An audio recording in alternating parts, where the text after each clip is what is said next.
आज मैंने फ़िलहाल एक रिक्वेस्ट भेजी है यहाँ पे काउ सर्फिंग की जनकपुर धाम में। ये पहुँच गए जी जनकपुर धाम। अब यहाँ से चलते हैं पहले जानकी माता मंदिर, क्योंकि मेरा ये आज आखिरी दिन है यहाँ और कल सुबह मुझे निकलना है काठमांडू के लिए, तो मैं लेट हो गया वैसे भी यहाँ पहुँचने में। तो अब एक काम करते हैं, पहले चलते हैं जानकी माता मंदिर और उसके बाद देखते हैं क्या होता है। अभी फ़िलहाल जो काउ सर्फिंग रिक्वेस्ट मैंने भेजी थी उनका रिस्पांस आया नहीं है। उन्होंने बस इतना पूछा कि आप जनकपुर कब तक पहुँचोगे, तो मैंने बताया था मैं ट्रेन से आ रहा हूँ, तो अभी तक उनका कोई रिस्पांस आया नहीं। चलो देखते हैं क्या होता है, पहले मंदिर चलते हैं।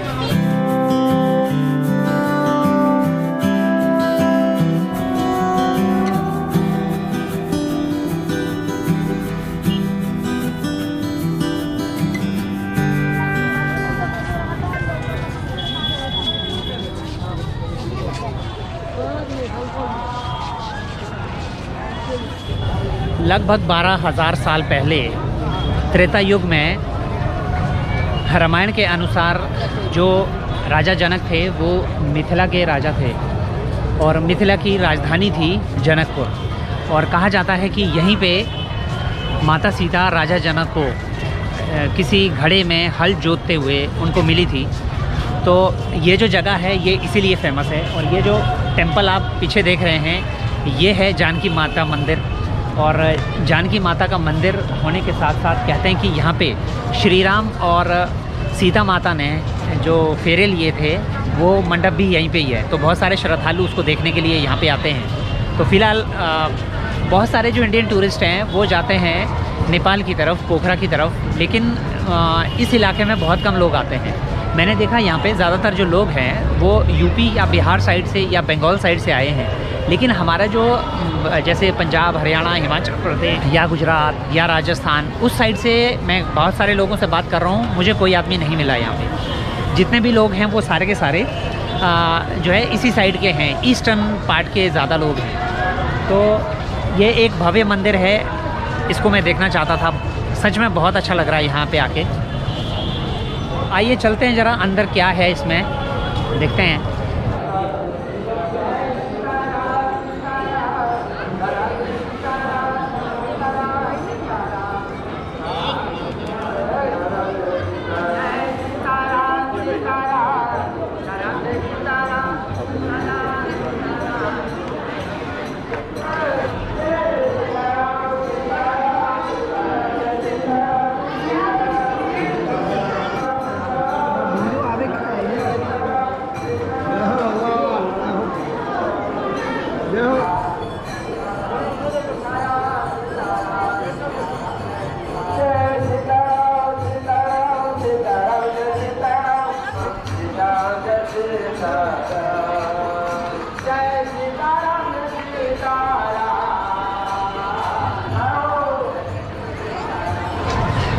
जो लोग भी धार्मिक यात्राओं में दिलचस्पी लेते हैं तो उनके लिए जनकपुर धाम सच में एक बेहद खूबसूरत चॉइस हो सकती है।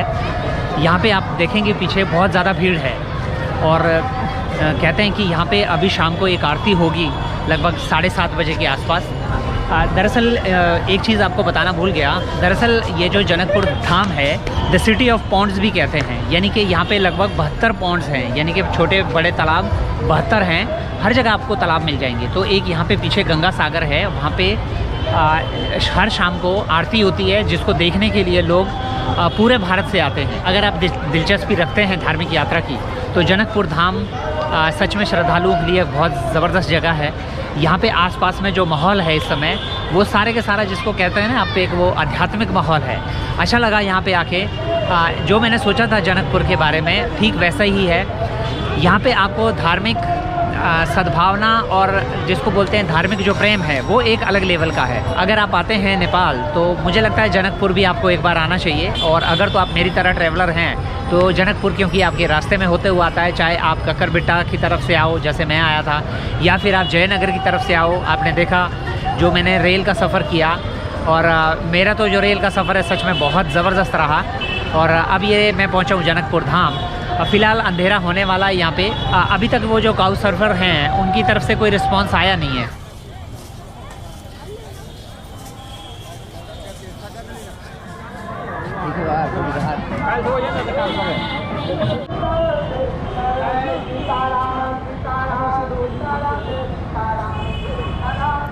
और ये है जी यहाँ पे वो विवाह मंडप, और जहाँ पे कहा जाता है माता सीता और श्री राम की शादी हुई थी। चलो जी देख लेते हैं वो भी।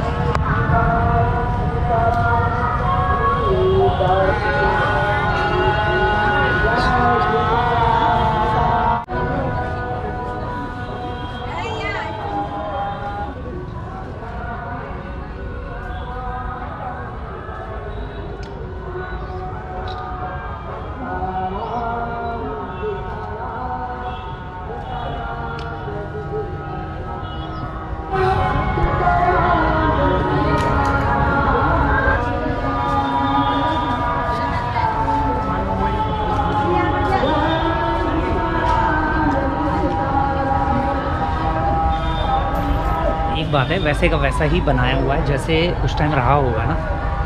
वो सीता माता बैठी हुई हैं, राम जी बैठे हुए हैं, और जो विशिष्ट जी वगैरह उनके जो गुरुजन हैं सारे, वो उस लाइन में बैठे हुए हैं। और कितनी ज़बरदस्त क्रिएटिविटी है, ये देखिए।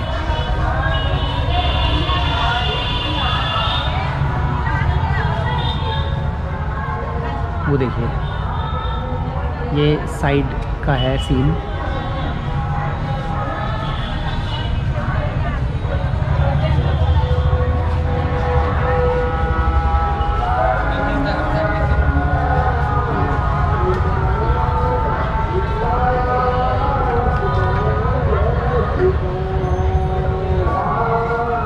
और ये है जी शादी के बाद का दृश्य।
जमुना सरस्वतिया सप्त सिंधु के पावन जलई जल नहीं ठिकरी माता सोहर ममता भरले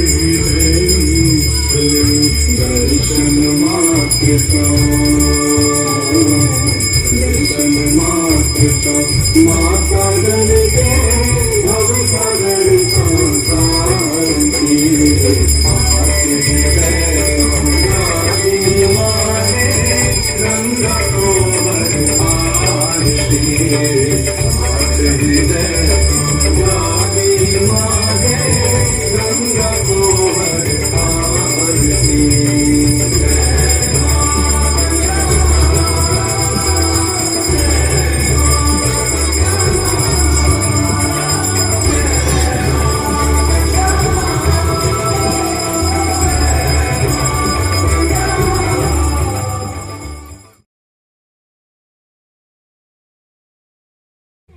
It's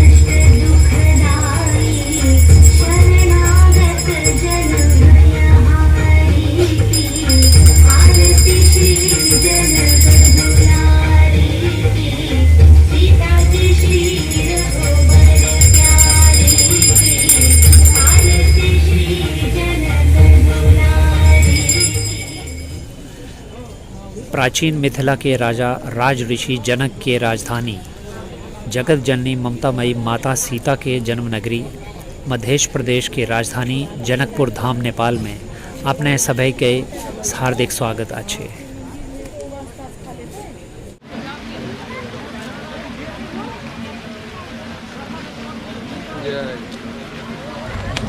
तो ये थी जी गंगा आरती यहाँ पे। एक चीज़ जो शायद आज तक ना मैंने देखी थी ना मुझे मालूम था कि माता सीता को जो नेपाल के लोग हैं वो कितना मानते हैं। उसके लिए सच बात है आपको जनकपुर आना पड़ेगा एक बार। यहाँ पे अभी जो भजन चल रहे थे वो भी माता सीता से रिलेटेड ही थे।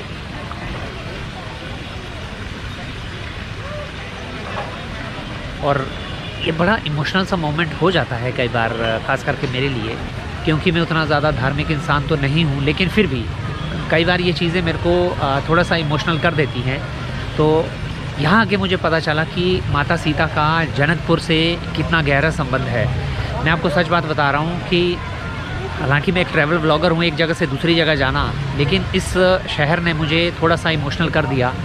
वही हमारा जो इतिहास रहा है कि लगभग 12,000 साल पहले जो रामायण है वो घटित हुई थी त्रेता युग में, और जो माता सीता हैं उनका संबंध था मिथिला से, यानी कि मिथिला देश की राजकुमारी थी जो कि उस समय जनकपुर जो है उसकी राजधानी थी।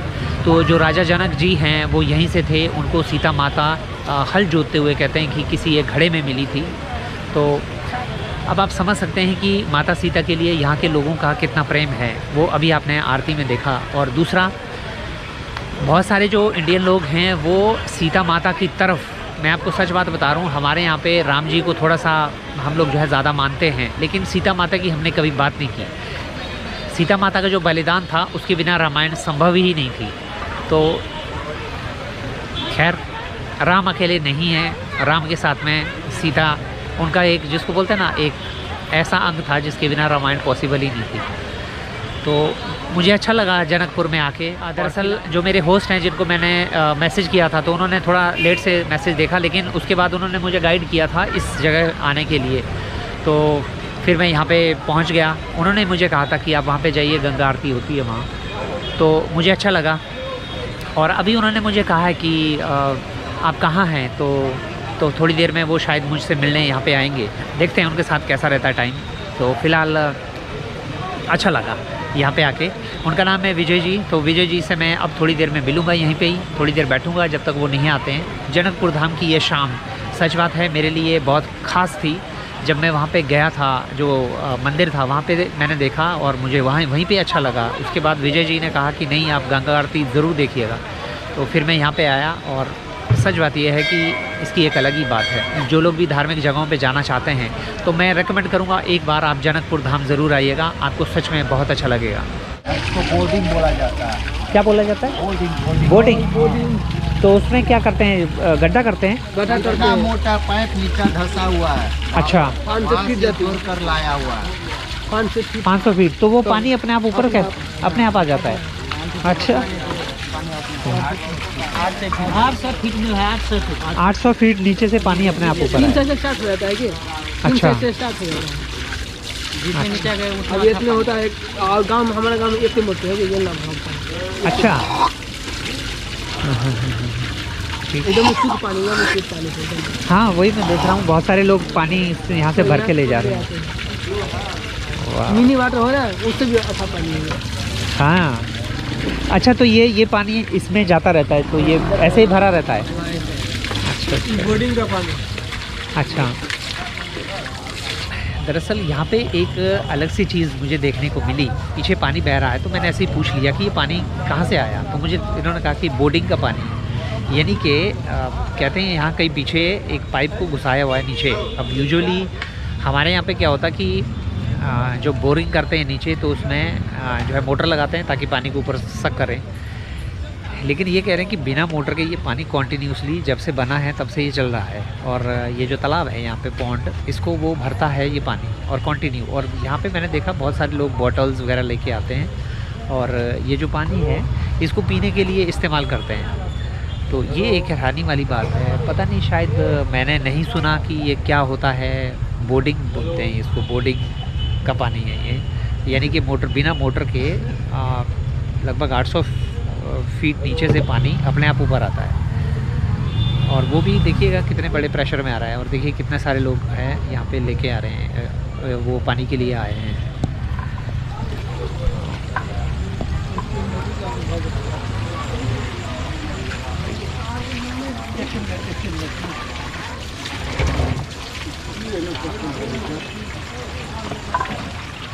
सारे लोग आ रहे हैं।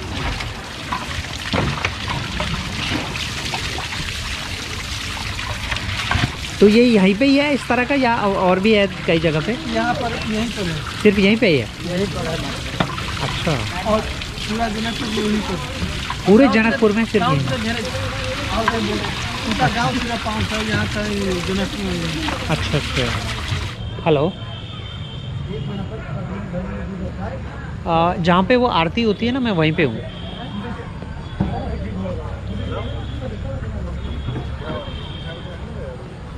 हाँ जी, किस साइड में? असल विजय जी कहीं दूसरी साइड में है और मैं उस साइड में हूँ।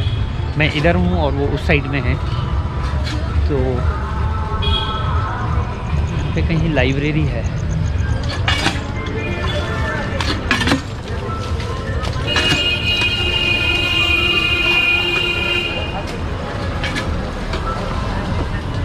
कहाँ पे होगी लाइब्रेरी? अच्छा, इधर होगा सामने, सिटी लाइफ।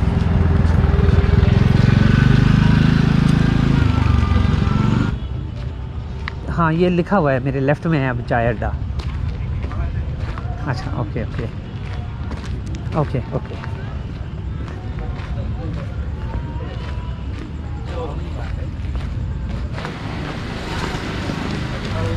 Oh hello. और कैसे हैं आप? बढ़िया। ओह सॉरी, मैं उधर, हेलो, मैं शायद से उधर चला गया था, उस मैंने साइड आपको से। उस साइड बुलाया था, वहाँ पे वो जो ब्रिज दिख रही है। Okay okay. So, ओहो, वहाँ पे अच्छा अच्छा, ये तो ज़्यादा उल्टा हो गया। वो ब्रिज है, दोनों पॉन्ड्स के बीच की ब्रिज है। अच्छा। वहाँ मिलेंगे। अच्छा अच्छा, कोई नहीं, कोई ओहो। तो क्या कहीं चलना है, कहीं बैठना है कि क्या करना है, या फिर यहाँ पे भी बैठ सकते हैं? हाँ हाँ, जहाँ जहाँ आपको मालूम है कि कहाँ हम बैठ सकते हैं हम। कहीं पे भी है, पूरे पॉन्ड्स में कहीं भी बैठ सकते हैं। हाँ हाँ हाँ हाँ, ठीक।